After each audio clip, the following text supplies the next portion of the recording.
Du blé prêt à être ramassé au mois de mai, un phénomène plutôt rare auquel cet agriculteur ne s'attendait pas. Sur ses 150 hectares de céréales, à cause de la sécheresse, près de la moitié risque de disparaître.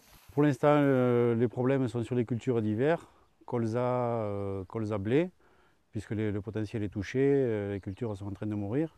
Et la situation est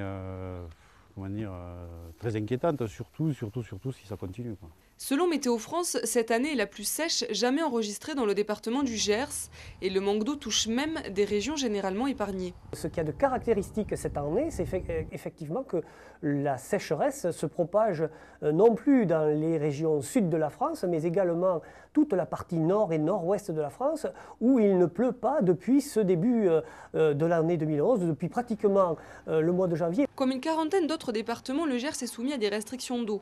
Pour l'instant, avec de lacs d'irrigation, Alain Labédan n'est pas encore inquiet. Mais pour nourrir ses 25 vaches face à la pénurie de foin, il a déjà dû s'organiser. Donc là, elles sont en restriction, ça fait un mois à peu près qu'on donne moins de foin, on donne un peu de paille. Et donc après, on compte sur la solidarité aussi avec les céréaliers qui nous ont laissé faucher déjà cher. On va récupérer par ce biais un peu de foin. Une partie des récoltes perdues, le prix du foin qui risque de s'envoler. Même si la pluie revient, la sécheresse aura déjà coûté très cher aux producteurs. Le ministre de l'Agriculture, Bruno Le Maire, a annoncé le déblocage d'un fonds de garantie d'100 millions d'euros d'ici à la fin du mois de juin.